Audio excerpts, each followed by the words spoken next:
En México, la diferencia entre un parte médico y un funeral muchas veces cabe en un chaleco antibalas. Eso fue lo que ocurrió en Iztapalapa, donde un policía recibió varios disparos y no terminó en la morgue sino en el hospital. No gracias a una estrategia brillante de seguridad, no gracias a la respuesta inmediata de las autoridades, sino gracias a un pedazo de Kevlar que absorbió las balas. La escena fue digna de crónica urbana, un sujeto armado disparando al aire, la policía llegando para atender el reporte y cuando lo identifican, el hombre responde como si estuviera en una guerra personal contra el Estado. Abre fuego, hiere a un oficial y también a un civil que nada tenía que ver con el asunto. Después, huye, como si pudiera desaparecer en medio de la colonia El Triunfo. Y sí, la historia tuvo final feliz. Lo atraparon tras una persecución, pero la pregunta queda flotando. ¿Qué tan frágil se volvió la línea entre la autoridad y la vulnerabilidad? Si al policía lo salva un chaleco, ¿qué salva al ciudadano común que ni eso tiene? La historia comenzó con lo que algunos llamarían una travesura peligrosa, y a otros, con toda razón, un acto criminal. Un hombre disparando al aire en plena calle, así de sencillo, así de absurdo. Pero en México, cada bala perdida siempre encuentra un destino. Agentes de la Secretaría de Seguridad Ciudadana llegaron tras la alerta, pensando que era un disturbio menor. Al identificar al sujeto con el arma, el guión cambió en segundos. El hombre apuntó directo y comenzó a disparar contra ellos. Un oficial recibió balazos en el antebrazo y en un dedo. Otro ciudadano, que no debía estar en la escena más que por vivir ahí, acabó con una herida en el tórax.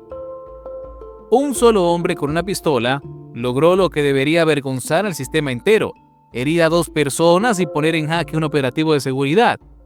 Porque claro, aquí no hablamos de un convoy del narco ni de un comando con rifles de asalto. Era un tipo cualquiera con un arma corta, y aún así generó pánico y dejó víctimas. Lo que retrata este episodio es la fragilidad de las calles. No se necesita un cartel para poner de rodillas a la autoridad. Basta con un hombre, un arma y la certeza de que, en México, apretar el gatillo casi nunca tiene consecuencias inmediatas. Tras los disparos, vino la huida. El agresor corrió como si las calles de Iztapalapa fueran su parque personal, creyendo que podía perderse en la maraña de callejones. Pero la realidad es que ni la colonia más enredada le alcanzó para escapar del despliegue policial. El oficial herido pidió refuerzos por radio. En minutos, más patrullas llegaron y comenzó la persecución. No fue rápida, tampoco espectacular. Fue un correteo tenso, de esos donde cada esquina puede ser una emboscada. El hombre terminó entrando a un predio particular, como si allí pudiera encontrar refugio. Pero hasta los vecinos entendieron que no podían dejarlo esconderse. Abrieron las puertas a los policías y permitieron su captura. Ahí se rompió el mito del nadie coopera con la autoridad, porque cuando el peligro es inmediato y está en la misma cuadra, la gente se la juega. Mejor entregarlo que convertirse en la próxima víctima colateral. La detención fue limpia, siguiendo protocolo, arma asegurada, lectura de derechos, traslado al Ministerio Público, todo muy institucional. Pero no nos engañemos, esa captura no fue producto de un sistema de seguridad infalible, sino del azar, la presión ciudadana y un chaleco antibalas que resistió más que cualquier política pública. El caso de Iztapalapa no es una anécdota aislada, es parte de un patrón que se repite en la Ciudad de México como un eco siniestro. En lo que va de este 2025, los ataques contra policías han dejado de ser excepciones para convertirse en una rutina incómoda. En enero, en Gustavo A. Madero, unos oficiales que revisaban taxis piratas recibieron disparos. Un policía salió herido, otro agresor también, y el resto escapó como si nada. En marzo, en Miguel Hidalgo, un vehículo relacionado con un homicidio fue perseguido por agentes. Al detenerlo, uno de los ocupantes sacó un arma larga y apuntó a los oficiales. Hubo balazos, persecución y otro herido. Y en abril, en Azcapotzalco, los disparos dejaron a un joven muerto y una menor lesionada, ambos alcanzados por el fuego de una disputa que, oficialmente, aún se investiga. La constante es brutal. Los policías ya no solo arriesgan la vida, la pierden o la sobreviven a medias cada vez que atienden un reporte. Y lo más crudo es que la autoridad responde con manuales de protocolo y promesas de coordinación en videovigilancia, como si una cámara pudiera detener una bala. Porque en esta ciudad, marcar refuerzos es casi como llamar a un call center. Nunca sabes si alguien contestará a tiempo, o si el chaleco será tu única línea de atención. Mientras en la capital se disparan contra policías en plena calle, en Guanajuato la violencia apunta contra los más vulnerables, los internos de los anexos. Esta vez, el escenario fue Dolores Hidalgo.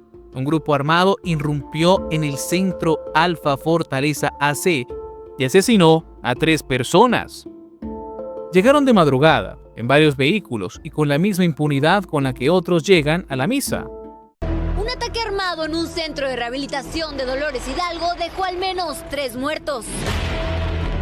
Autoridades federales confirmaron que al amanecer de este martes 2 de septiembre, cerca de las 6 de la mañana, hombres armados arribaron en una camioneta e ingresaron a este centro de rehabilitación.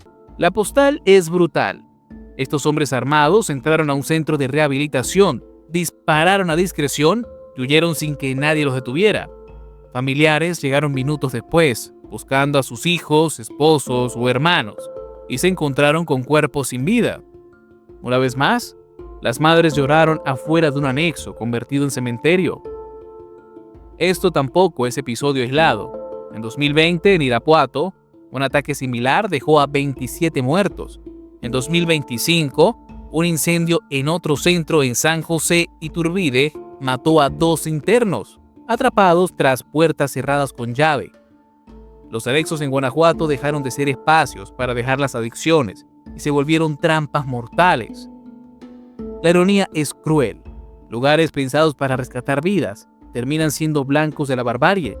Y si en Ciudad de México el chaleco salva a los policías, en Guanajuato ni las paredes de los anexos salvan a quienes buscan una segunda oportunidad.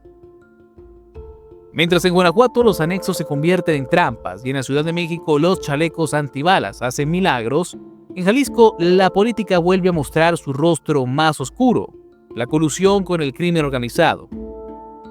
Hablamos de José Ascensión Murguía Santiago, exalcalde de Teuchitlán, hoy vinculado a proceso por delincuencia organizada y desaparición forzada. Según la investigación, este político no solo administraba un municipio, también servía de enlace directo con el cartel Jalisco Nueva Generación. Su oficina alterna estaba en el Rancho Izaguirre, un lugar que las autoridades identificaron como campo de reclutamiento y adiestramiento criminal y, ¿por qué no?, las cosas como son, centro de exterminio. El detalle más grotesco es la reacción del propio exalcalde.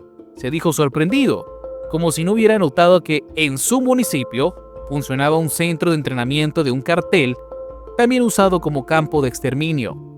Como si los grupos armados hubieran llegado de visita escolar.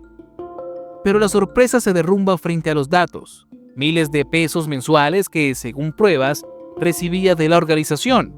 Y mientras él cobraba, las desapariciones en la región crecían. La mordacidad es inevitable. Un alcalde que decía gobernar para la gente, pero en realidad parecía estar en la nómina del narco. Y si alguien duda de la magnitud, basta con recordar que varios integrantes del rancho ya fueron sentenciados a 141 años de prisión. Ahí no hay sorpresa, solo la confirmación de que la frontera entre la política local y la criminalidad es más delgada de lo que nos gusta admitir. Ciudad de México, Guanajuato y Jalisco.